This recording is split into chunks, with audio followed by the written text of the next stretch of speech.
Hi, students.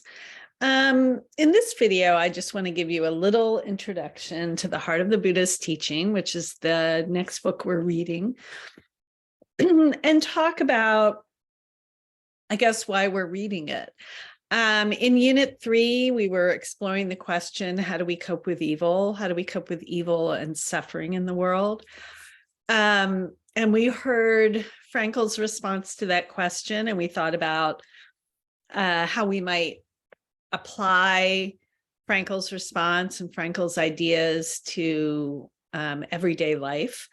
But I was really struck at the end of Frankl when he refers to saints, people who were very saintly in the concentration camps, who helped their fellow humans. And he says, you may, of course, ask whether we really need to refer to saints. Wouldn't it suffice just to refer to decent people? It is true that they form a minority. More than that, they will remain a minority. So he's saying, you know, there are decent people in the world and they will always be the minority. They will not be the majority. And yet I see therein the very challenge to join the minority. For the world is in a bad state, but everything will become still worse unless each of us does his best. So let us be alert in a twofold sense. Since Auschwitz, we know what man is capable of. And since Hiroshima, we know what is at stake.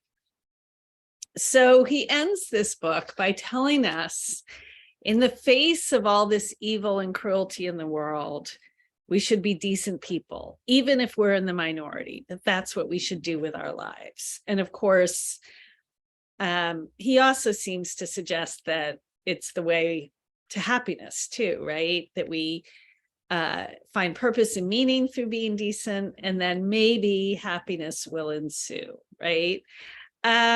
So the reason I then wanted to move on to a book about Buddhism is because Buddhism is one of the world's great spiritual practices that actually advances the idea that we can take steps to become decent people, to become more virtuous, and therefore, in the view of many Buddhists, possibly cultivate happiness. And what I think is interesting about reading a book on Buddhism after reading Frankl's book is that Buddhism begins with the idea that life is suffering, which is a hard idea. That's the first noble truth.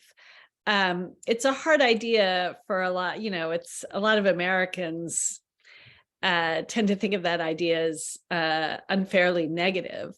But if you think about, first of all, if you think about the camps, I mean, one way to think about it is that we know there's great suffering in the world. That's a reality. We can't ignore that. There is great suffering in the world, whether you think of the Armenian genocide or the Holocaust, or open up the LA Times on any day and read about terrible things that are happening. So the Buddhists start with that idea, and they advocate, or the Buddha, the historical Buddha, advocated a plan for minimizing that suffering. So I thought it would be interesting for us to read about that and experiment with that and see what we think about that. Also, Buddhism is not really a religion. It's more a spiritual practice. In the United States, there are Jewish rabbis who practice Buddhism, who do Buddhist meditation. There are Catholic priests who do Buddhist meditation. There are atheists and agnostics who do Buddhist meditation or Buddhist practices. So I thought it might be really interesting for us to read about it. And in future videos, we'll connect back to the history of Buddhism and to Buddhist art and be writing and thinking about some of that too. I think that's all I want to say to get us going on reading this book. Let me know if you have questions or concerns.